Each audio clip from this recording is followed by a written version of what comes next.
Hello, folks. My name is Louis, and I maintain Libc++.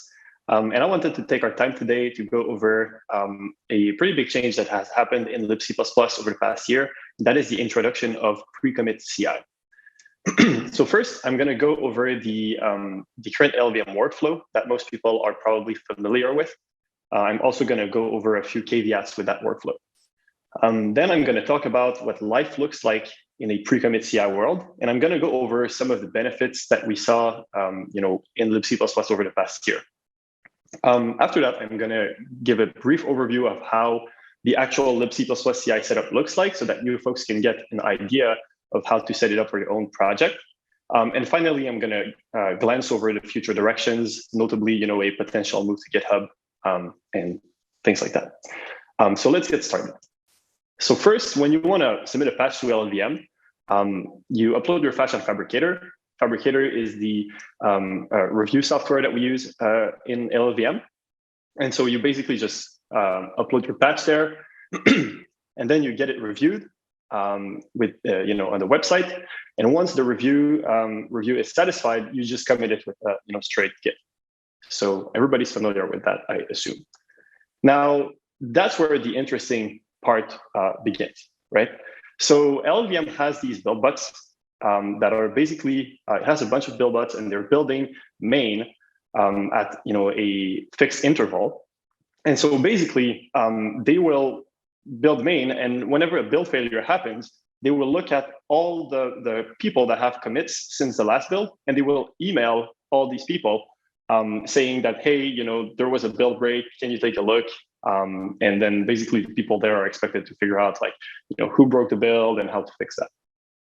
So that's roughly how that works. And so when things go well, you don't have an email. When things don't go that well, you might get one or more email because each build bot will send its own email.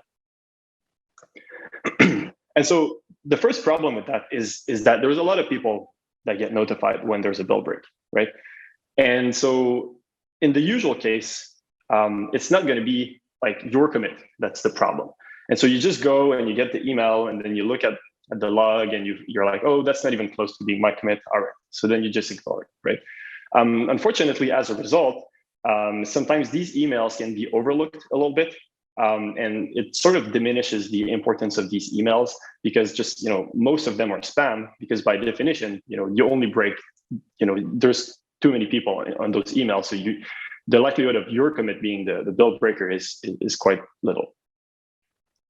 The other thing is these build bots, they start at different times and they have different durations. And as a result, you can get a build break email at basically at random times.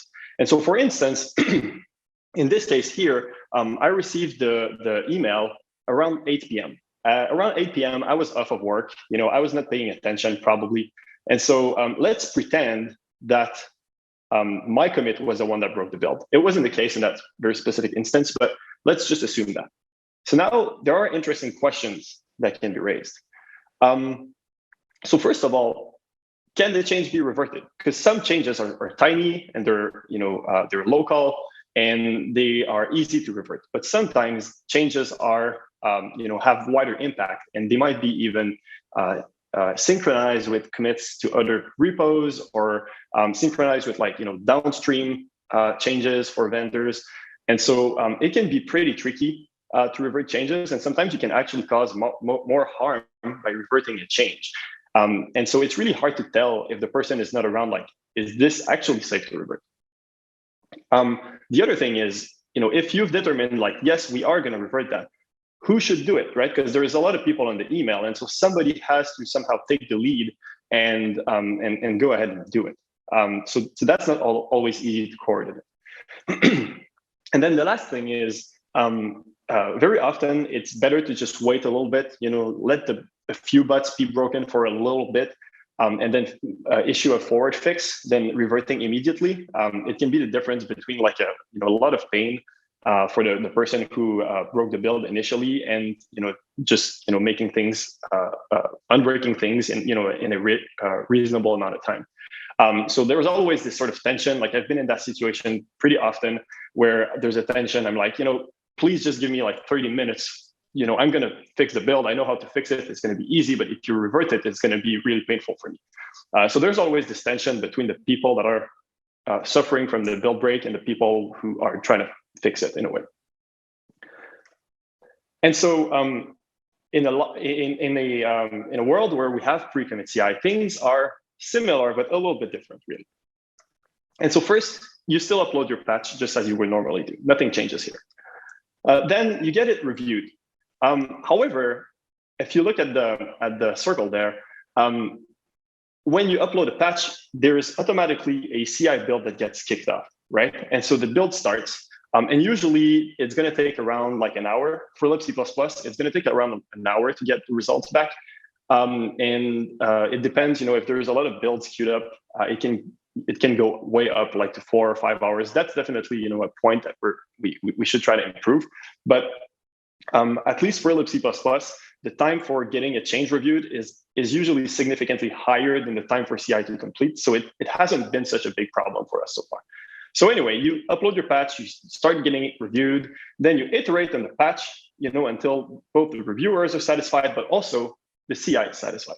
So in a way, CI can be seen as being sort of an additional reviewer that gives you a lot of useful information, right? Because it checks all these sort of configurations. For us, it checks things like, C++03 compatibility, C++11, all the standard modes. We have like 60 bucks, right? So it checks a lot of stuff. And so once everything is satisfied there, you just commit it normally, and nothing changes there. And so, right, so when the CI is satisfied, you can actually see this very satisfying check mark there, this little green check mark, which boosts your confidence that, when you land the change, it's probably not going to break the build. You're not 100% sure, because there could be stuff that isn't covered, but most likely it won't break the build. And so we enabled pre-commit CI around October 2020. It was a sort of a gradual change. We improved it a lot, and it started really small, and now we have over 60 jobs, and we're building various configurations. But it started in 2020, and we started seeing the benefits back around October 2020. So I'm going to now show a little bit of data that I've gathered to try to explain what benefits we saw for Libc++. And keep in mind, this is the Libc++ experience. If you do the same change, your experience may vary, but this was really a game changer for Libc++. So I'm going to show some of the data here. So first of all, we saw way fewer build breaks. And it's pretty simple. It's because we would catch these breakages, in the pre-commit CI before submitting to main, right? So most of the time we submit a review, it breaks a butt. It breaks the CI, and we just fix it. And so normally we would not have spotted the issue, and we would just have broken main. And so despite the fact that we had way more commits this year and way more participation in the project, we still managed to get the revert ratio down, which is somewhat unexpected, because with more participation, I would have expected that our revert ratio goes up because we make a little more mistake. We're a little bit we move a little bit quicker, so we make more mistakes. And the other thing I want to mention here is right. By the way, in these stats here, the last line is always basically the last year, which means it's the one with pre-commit CI enabled. So while we have a 3.4% revert ratio this year, it feels actually more like 1% in actuality. And the reason is before we would introduce problems in the build, and then problems would sort of stack up, and we would have, when we figured them out, we would have to sort of disentangle all the mess that was created. Whereas right now, because it's almost always green and we pre-commit CI almost everything, when there is an actual build breakage and we need to revert, it's usually just a matter of looking at the Git log, figuring out which commits didn't go through pre-commit CI, and you can spot the issue right away.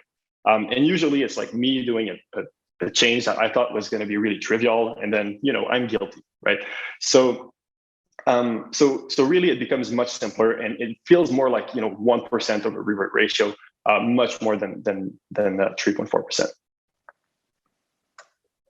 Another thing that we saw here is that the reviews were a lot simpler to do right? Because we had this additional reviewer in a way, this additional reviewer which would catch like so many issues for us. So the reviews were simpler and they were more useful because we could actually focus on what is really important, like the design of the patch, like the actual implementation qualities, instead of just like nitpicking on oh, I think this specific thing is not going to work when built in C++03 mode, for example, because we just have a bug for that now, right? And so as a result, we almost doubled our review ratio, and that is really cool. And one of the things that I saw actually is because we are now incentivized to send reviews, because you get the benefit of having this nice green check mark when the CI finally passes. We actually send reviews even for changes that we don't really like think about getting reviewed, like a small change that we're like, oh, this doesn't really need to be reviewed. So we will still send upload a patch on Phabricator just to get the CI going. And as a result, sometimes you get this extra confidence when someone else looks at it and they're like, oh yeah, this looks good to me as well. And other times they will actually be like, oh, I think you have a problem here. And then we can have a discussion, and we just made the code better. And it basically creates opportunities to improve the code, whereas before we would probably have bypassed that. So that is actually a pretty interesting benefit that we saw. Another thing that we noticed, and that is in my opinion the most impactful thing, is we had way more contributors. We were able to take in more contributions from more contributors because contributing was way more streamlined, right? Before reviews were slower, and we had to be like way more careful about breaking subtle things. Whereas right now we can just focus on the important bits, which means that people can basically reviews go faster, and we're able to accommodate like people that are new to the project more easily. So that's actually a huge difference from the previous years. And I want to actually draw your attention here on what I think is most important. Is the contributors with more than 10 and more than 40 commits. These contributors are like frequent contributors. That's what you want to optimize for, because they know the project pretty well, and so they're really productive. And they sort of working with contributors, with frequent contributors, is super productive, and it's super nice, and it builds up your community. And we really managed to do that this year, I feel. And we almost doubled the number of people with more than 40 commits, which is a huge. It's been a huge help, and we got a lot more done this year because of that. And actually, that's where I want to take. The talk here. Is we have a significantly increased velocity since last year, and so this is a table that shows the number of papers that we implemented, of standard papers that we implemented in the various releases, and the number of library issues that we implemented. There's other things I could track, like the Bugzillas that we closed and things like that, but those numbers are not necessarily as easy to get. So I just used, what was available here. So we can see that, if you look at the total there, and this is somewhat an estimate because I'll explain that later, but this is somewhat an estimate, but basically you can see that we implemented a lot more stuff in the two releases since the pre-commit CI was enabled. And that is in direct correlation with the fact that we had more people to work on it, and that is in direct correlation with the fact that we were able to accommodate for more contributors. This 20 with an asterisk here, it's just like an adjustment for format and ranges. We've done a huge amount of work on these papers. They just count 2 papers, and they're not quite done yet, but they're I think each of them is probably at least 10 normal papers. So just to account for for that work here, I think it's really important to mention that. So this is an estimate, but we still got a lot more stuff done this year than in the previous years. We also now have formal support for Windows. We have we took on new platforms. We improved our support for freestanding. All kinds of things that are difficult to quantify, but they're they're there, and they would not have been possible without having more time to work on it, which is caused by pre-commit CI. And so actually, you folks might be thinking okay, you're presenting these numbers and you're putting all that on pre-commit CI, but how much of it is actually caused by pre-commit CI? And I think that's a genuine question. What happened is pre-commit CI, in our case, started a virtuous circle. And I never expected that, honestly. I just went at some point like, I've got to do this because life is too painful. I spend all my time firefighting. It has to stop. And so I went ahead and I was like, I'm dropping everything, setting that up, and we'll see what happens.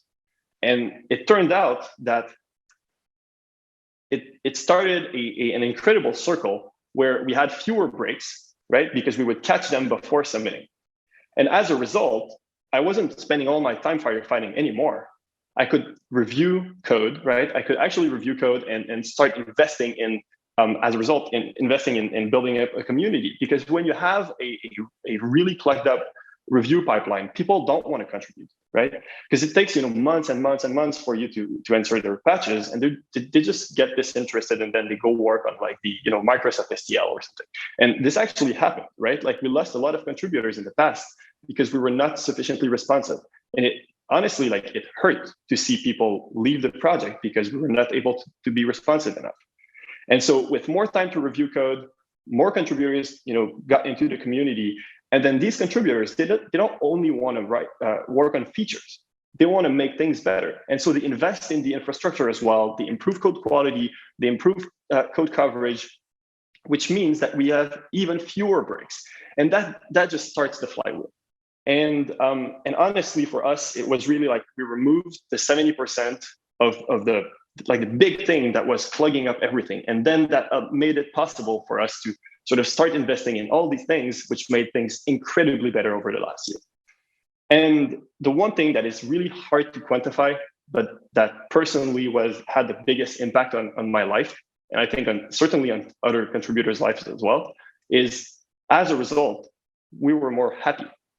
Because we stopped, being stressed out about breaking the build. We stopped like having all the.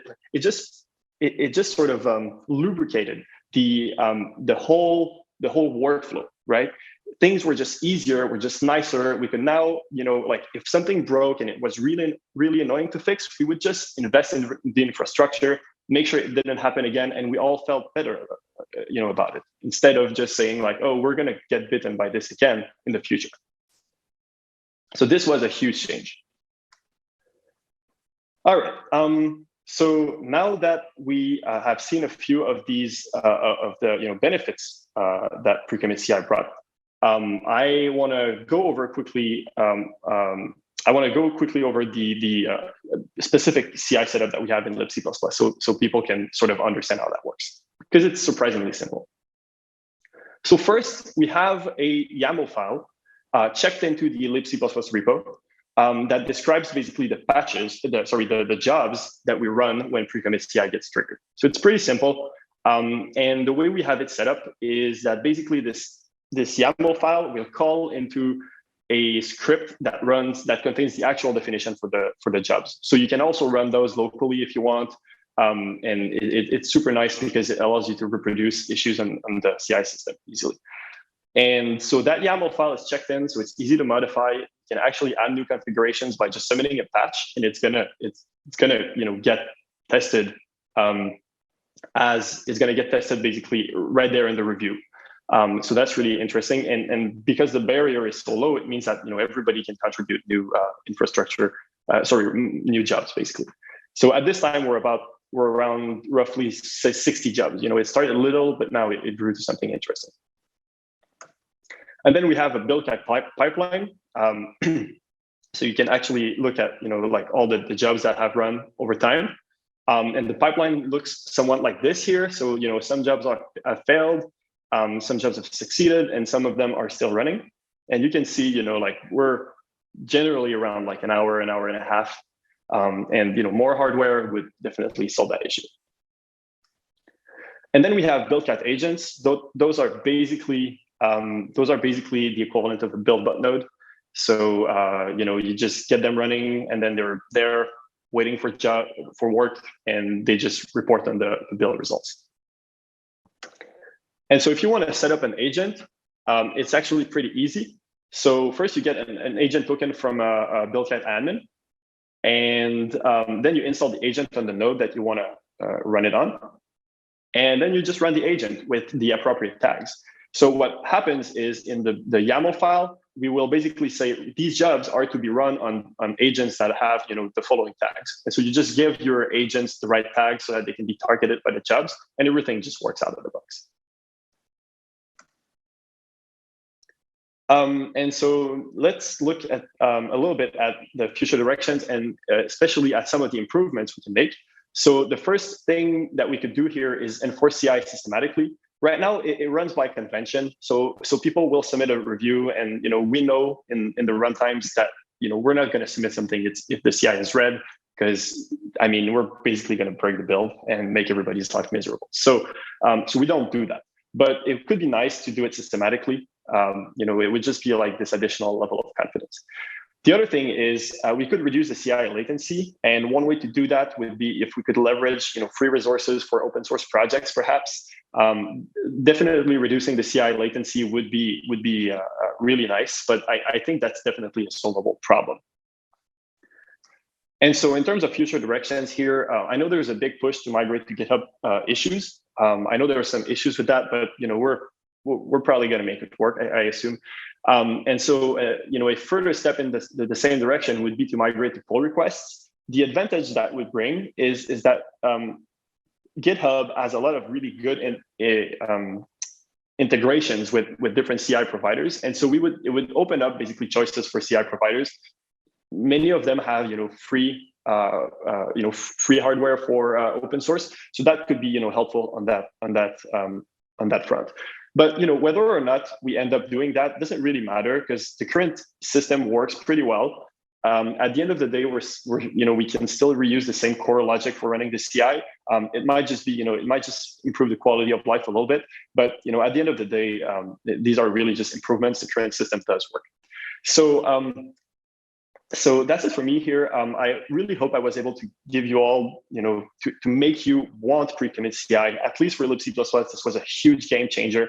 And also I want to thank Christian Kunel and Mikhail Goncharov from Google, who set up the integration between BuildKite and Phabricator.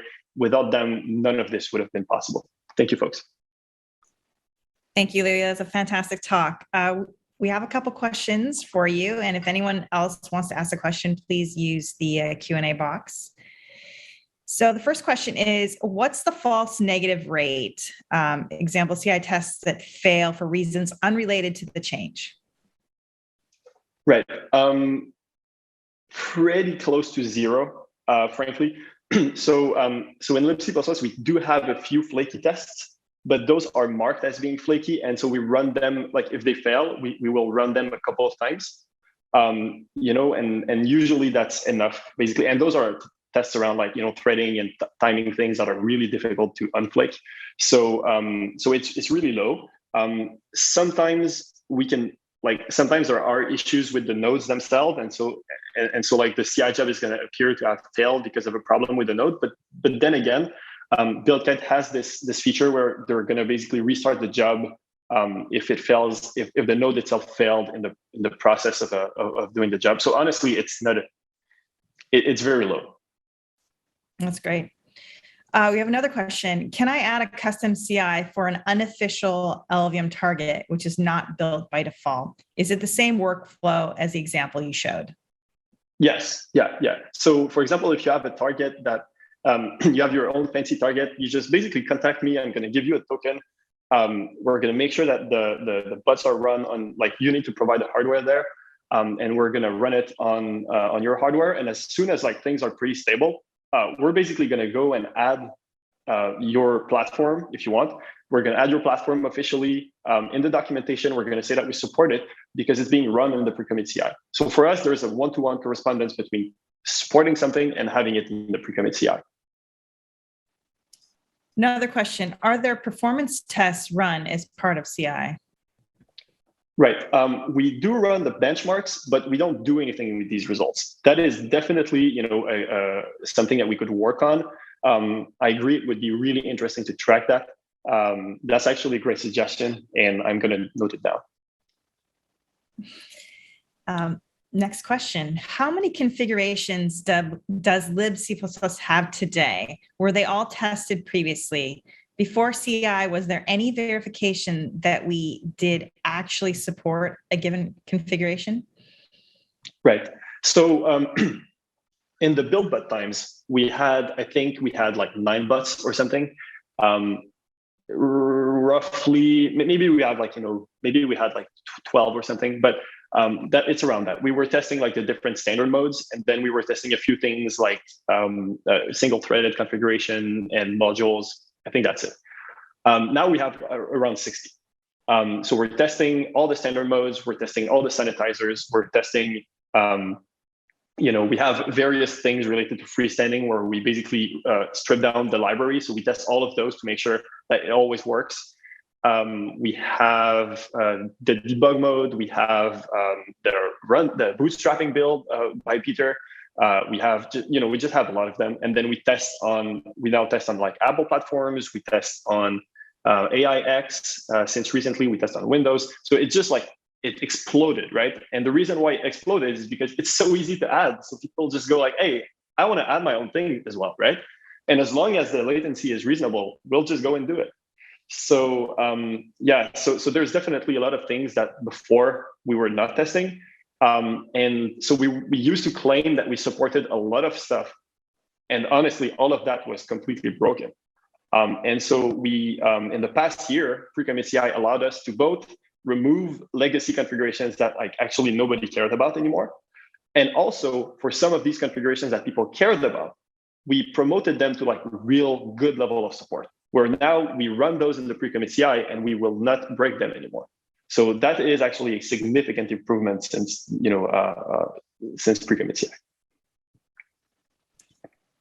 So one more question. What ideas do you have to reduce the latency of the builds? Yeah, honestly, I think more hardware. I think the cost of throwing more machines at this is just is nothing compared to like the productivity benefit, like and even like the salary of engineers. Like we're just so much more productive. It's a great investment. I just don't see this as being a question. And also like the LLVM Foundation is backed by pretty powerful entities. I think I think overall it's just worth it, and it's not like it's impossible to get there. That's what I think. I also think the right way to do this is by dividing and it's by a divide and conquer approach, where like sub projects can do the same that we did in the C++ and sort of set up just enough machines for their stuff to work. And I think that works nicely. Like we don't need to like libc+ doesn't have that many machines, right? Because it doesn't need all that many. If we were to do like fully fledged CI for like the LLVM optimizer, we might need more, for example. But I think a divide and conquer approach here can work well. Yeah, that makes sense. Unfortunately, we are out of time. There were more questions in the Q&A boxes. Feel free to use the chat below to continue the conversation, or reach out to Louis if you have more questions. Thank you so much for your time today. Yeah, thank you a lot. If you have more questions, come to the Discord channel and we can chat there. Great. Sounds great. Thank you.